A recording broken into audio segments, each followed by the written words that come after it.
आरो जों एबसु एनडिपि प्रग्रेसिभ पिपल जयेन्ट एक्शन कमिटि आरो दुलाराय बर' रायजो राजाया गासैबो जोङो मदद होदों। दा बे हिसाबैनो बिथांनि जि देरहानाय बियो फ्राय मोगथाङाव महर मोनगोन बायदि जानानै फैबाय।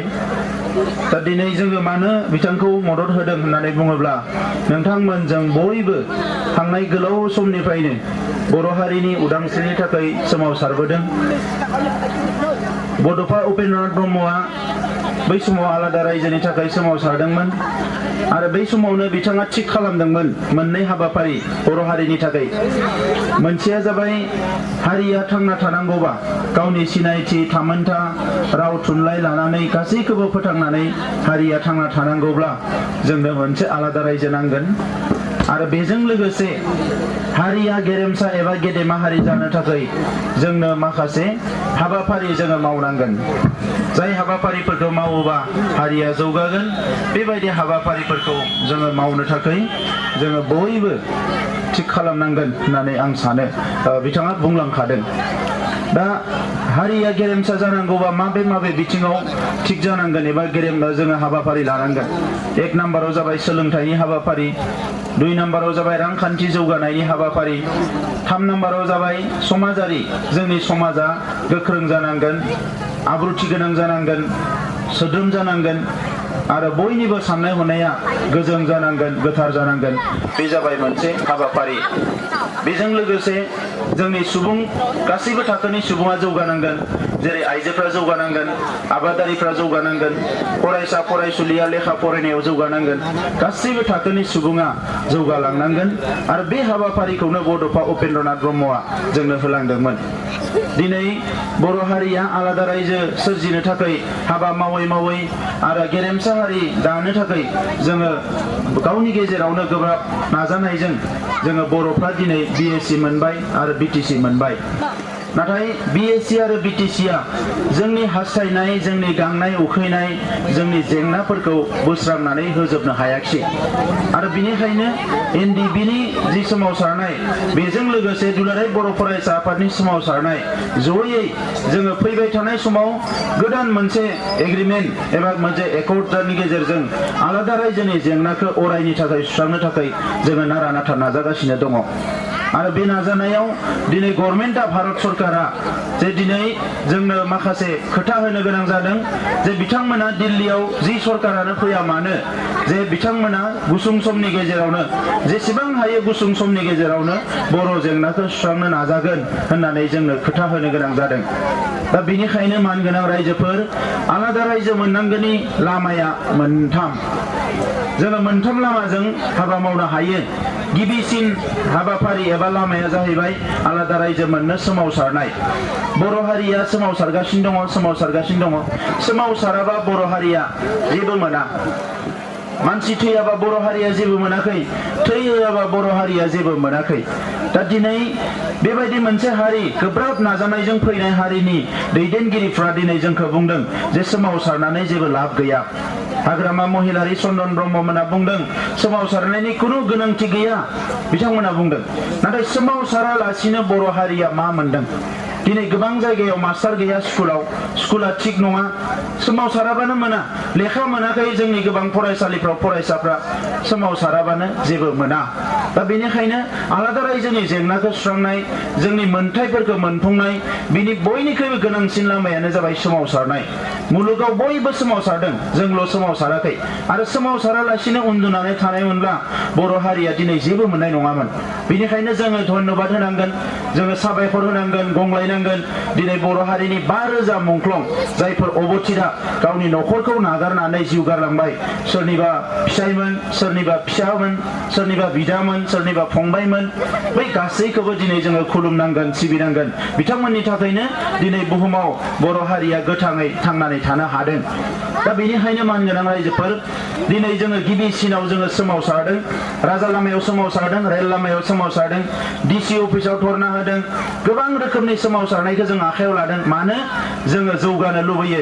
जोंबो गुबुन हारिफोर बायदि दावगालांनो लुबैयो आरो जोंनि जेंनाफोरखौ जोङो सुस्रांजानो लुबैयो बिनिखायनो सोमावसारदों जोङो आरो सोमावसारनायखायनो गभर्नमेन्टआ जोंजों रायज्लायनो गोनां जादों सोमावसारनायखायनो गभर्नमेन्टआ जोंनि खोथाफोरखौ खोनासंनो गोनां जादों गोबां समाव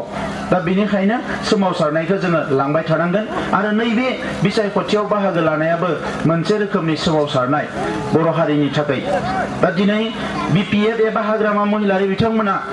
इलेक्सनखौ गेलेदों थाखा फैसानि थाखाय पावार मोननो थाखाय जोङो इलेक्सनखौ गेलेदों मोनसे सोमावसारनायनि मोनसे हाबाफारि बर' हारि दानो थाखाय जोंहा एमपि नांगौ दिल्लीयाव बिनि थाखाय जोङो बेवहाय बाहागो लादों ओंखायनो बिथांमोननि साननाय जोंनि साननाय बेवहाय गोरोबलाया नैथियाव आलादा रायजो सोरजिनो थाखाय जोङो मावथारनांगौ हाबाया जाबाय इलेक्सन गेलेनाय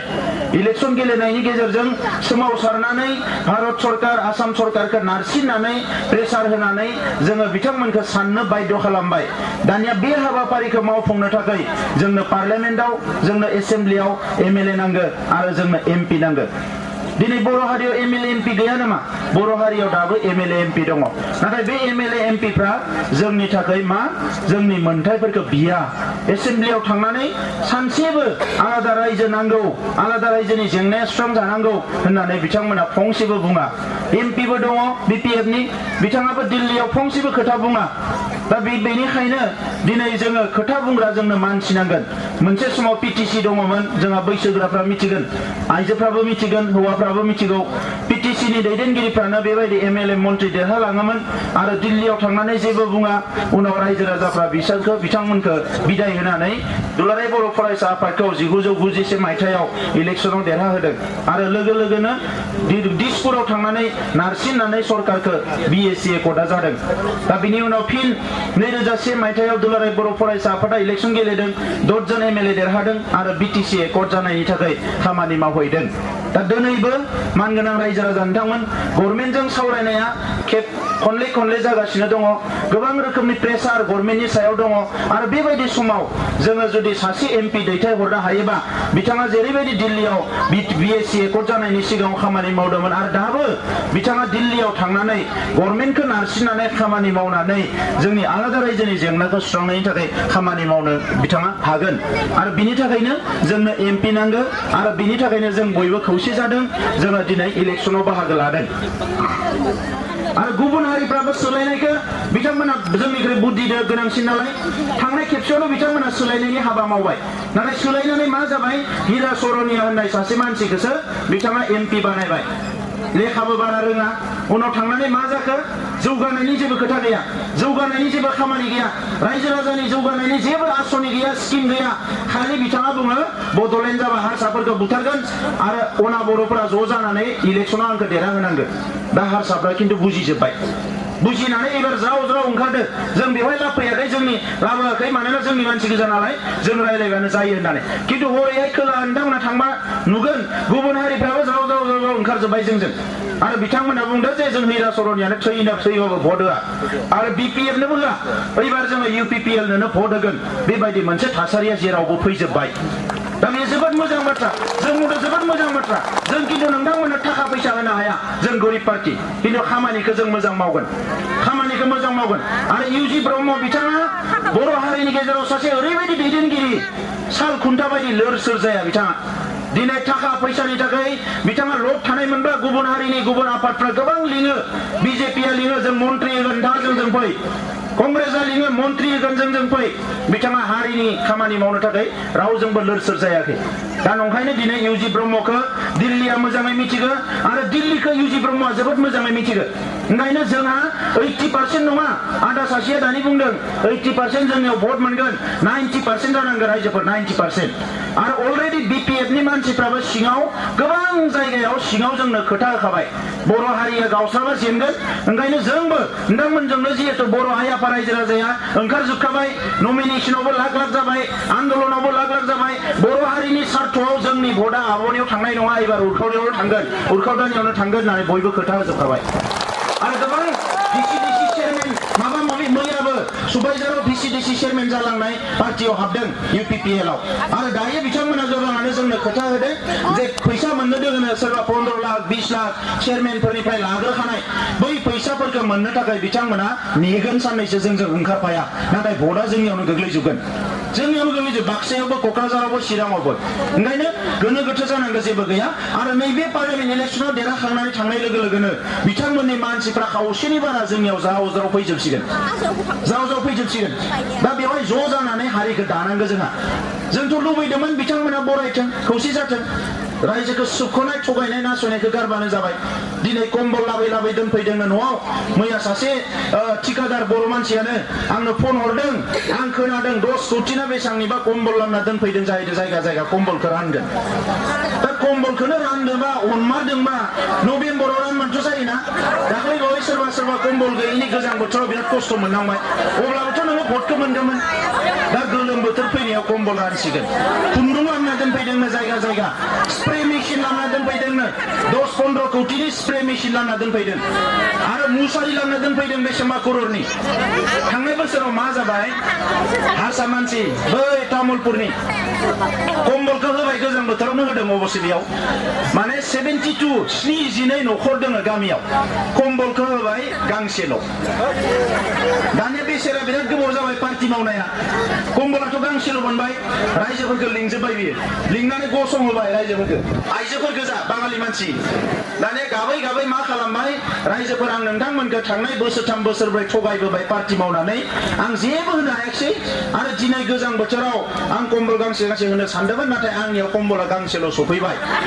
ओंखायनो आं नोंथांमोनखौ खुलुमबाय आं दिनैनिफ्राय राजखान्थि खालामला नोंथांमोनखौ थगायला बयबो आइजोफ्रा कम्बलखौ खेबसे दांदो होननानै बिनो दांनो होलाय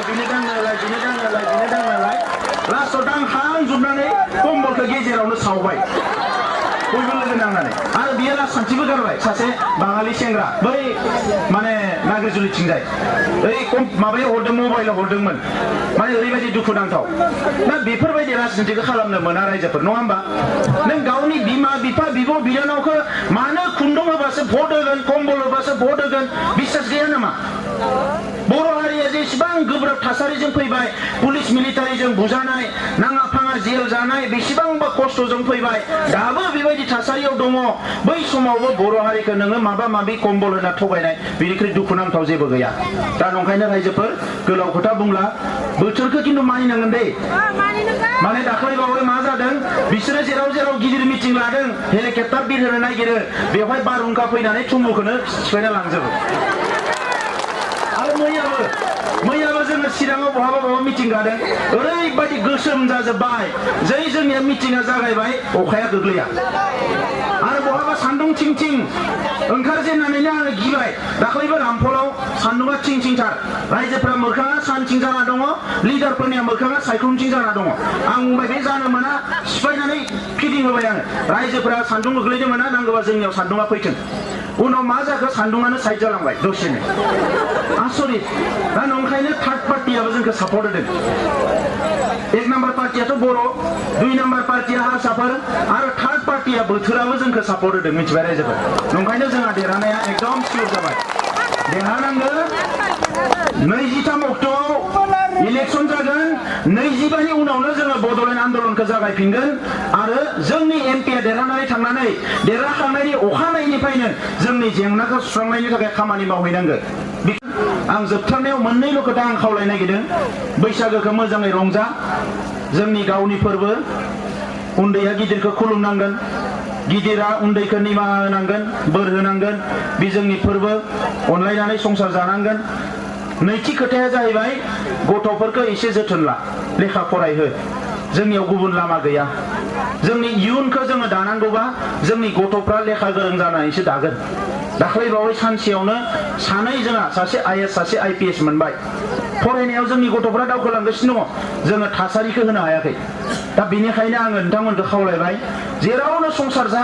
हादान होननानै आरो बेवहाय जेबो गैया बेवहायनो फरायनांगोन बेवहायनो सोलोंनांगोन आरो बे हादाननिफ्राय रावबो जेरावबो थांनो मोनला बेवहायनो संसार जानांगोन जुगे जुगे थानसालिफोरखौ मोजाङै लुनानै ला जाय जि ब्रह्म बाथौ ख्रिस्टान गासैबो जोंहा मोजाङै ग्रोम ग्रोम संसार जानांगोन थामथि खोथाया जाबाय आखल आखु दानाय गथ'फोरखौ आखल आखु दा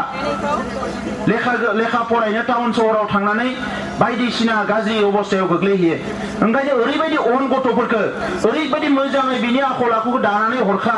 जाहाथे हिनजावसायानो जा हौवासायानो जा गाबोन बिमाखौ बिफाखौ गारनानै कलेज फरायनो थाङोबा इउनिभार्सिटि फरायनो थाङोबा बै समावबो गोसोआव लाखियो आं गाज्रि जायोबा आंहा आइया दुखु मोनगोन आं गाज्रि जायोबा आंहा आफाया दुखु मोनगोन आं गाज्रि जायोबा आंनि गामिनि मानसिफोरनि गेजेराव मुंखौनो माने दिन्थिनो हानाय नङा आइ आफाया बै खोथाया जाहाथे गोरबोआव हाबनानै थायो ओंखायनो आखल आखुखौ दानानै हरखा गथ'फोरनि सिगाङाव माबा रागा जोंनोबाबो नांलाय खमलाय खालामनाङा गाज्रि खोथा रावबो रायलायनाङा गथ'फोरनि सिगाङाव जोंहा गथ'फ्रानो जोंनि हारिनि इयुन बेखौ नोंथांमोना गोसोआव लाखि बाखि जोंनि सोमावसारनाया थांबाय थागोन जेंनाखौ जोङो जेरैखि जाया सुस्रांनांगोन हारिखौ मोजाङै दानांगोन आरो बयबो खौसेयै 15 लाखनि बर' न'खरखौ जोङो गोजोन खालामनांगोन बेनो जोंनि थांखि आरो बिथांमोननि बायदि दालालि खालामनाय एमएलए मन्त्रि जानाया जोंनि थांखि नङा गाबोनो बड'लेण्ड जेंनाया सुस्रांजागोन बिनि उनाव जोंहा जेसेबां गोरिब गुन्द्रा आइ आफा रायजो राजा दङ बेवहायनो थानानै बे ओनसोलावनो थानानै बे रायजो राजाजोंनो थानानै खामानि मावनायासो जोंनि थांखि एमएलए मन्त्रि जानाय नङा बिथांमोन बायदि ओंखायनो रायजोफोर जेबो गिनो नाङा आरो जोंनियाव बेबायदि साहसबो गैया बिथांमोन बायदि जाथिखौ थगायनो हानाय हारिखौ थगायनो हानाय बेबायदि साहसबो गैया आंनिबो आफाया जौ फाग्लाबाबो बेखौ फोरोङाखै आंनि आइया लेखा रोङाबाबो बेखौ फोरोङाखै खुनु दिन फोरोङाखै गाज्रि मानसि जानो थाखाय नंखायनो दिनै जोङो बिसिनि बायदि उल्थां फाल्थां खोथाफोरखौ बुंनो हाया मानसिया गाज्रि मोननाय खोथा बुंनो हाया रावखौबो अहंकारि आखु देखायनो हाया जोङो अननायनि बादै जोङो जेखौबो माने रावजोंबो रोङा ओंखायनो दिनै गुबुन हारियाबो जोंनि खाथियाव साफिदों बिराद खाथियाव साफिदों आरो बिथांमोना माने दांलायलायो किसुमान गामियाव थाङोबा नोंथांमोनखौ जे लोगो मोनगोन होननानै जों मालाबाबो सानाखैमोन होननानै दा बेबायदि नंखायनो रायजोफोर मोजां सानग्रा मोजां खामानि मावग्राया सानफ्रोमबो जायगा मोनो जों बेखौ जाहाथे गोसोआव लाखियो जोबथारनायाव फिन खेबसेबाव माला लोगो मोनफिनगोन थाबनो मिथिया आङो ओंखायनो बयनिबो न'खराव जाहाथे सान्थि थायो गोजोन थायो जौगानाया फैयो आरो अनलायनानै मोजाङै संसार जानो हायो बेखौनो अबंलावरिनि खाथियाव आर'ज गाबनानै आंनि बुंनायखौ फोजोबबाय गोजोन्थों।